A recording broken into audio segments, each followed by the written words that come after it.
Strange occurrences around my childhood home.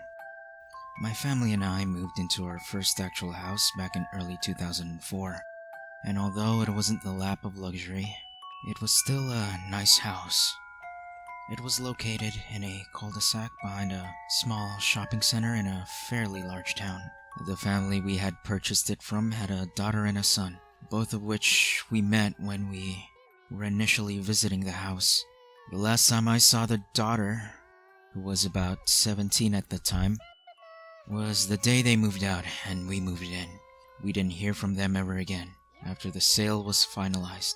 Fast forward to a month or two later, we started noticing some strange things around the house.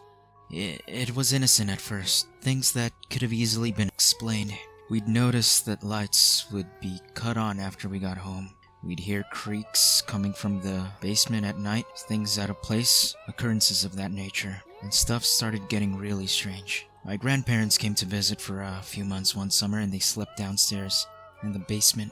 My grandfather claimed to hear voices coming from the rest of the basement at night, and initially thought it was us, but they continued late into the night. He knew we were long asleep by then. I had minor cases of insomnia every now and again, but some nights I would hear footsteps down the corridor where the bedroom doors lined.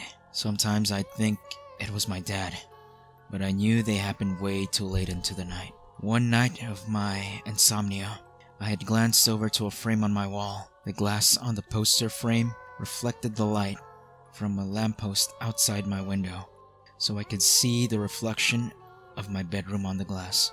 To my horror, I saw a black mass standing between my bed and my window. It had the shape of a man, and he seemed to be staring directly at the poster frame. I froze in my bed when I saw this, unsure of what to make of it. Then it turned around and disappeared out of the reflection.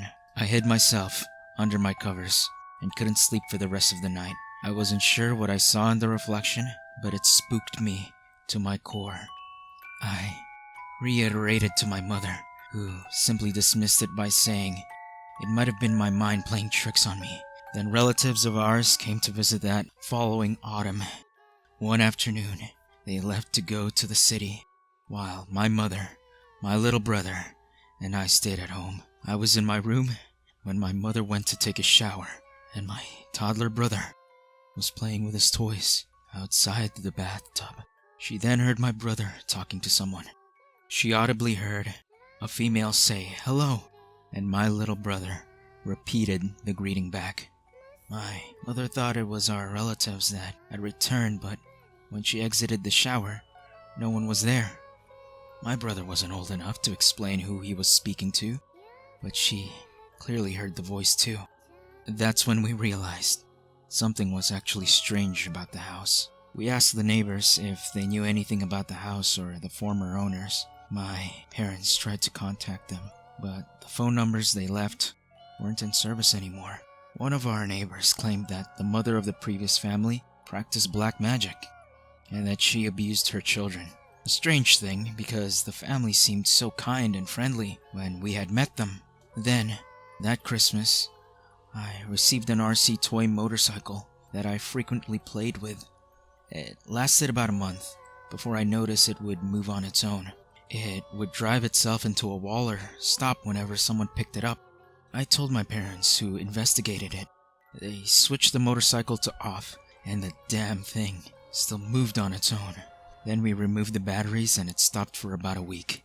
Then one night, I woke up to it driving itself into the wall without batteries. My father threw it in the trash that morning. My mother took to research what happened to the former owners. She couldn't find anything on the husband or wife, but found news about the daughter.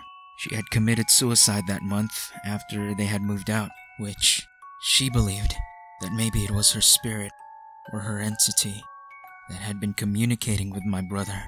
The paranormal activity increased from there. Mother would see black masses in the doorway to their bedroom at night. Dad would hear whispers in the basement when he'd get up early in the morning or go to work, and my brother often ran crying to Mother because he saw a man with a black mask in the basement. They didn't hesitate. They pulled their finances together and jumped on the new house development bandwagon to get a house built several miles south. We moved out the summer of 2006 and they sold the house. The new owners often called my mother, claiming they'd see figures staring at them from inside the house through the windows, and that there was the sound of a woman crying in the basement. But the calls became less and less frequent, to the point they never called again. We joke about our past at that house now, knowing how crazy the experiences were. But most of all, we're glad we moved out. Things seemed to get worse right as we left.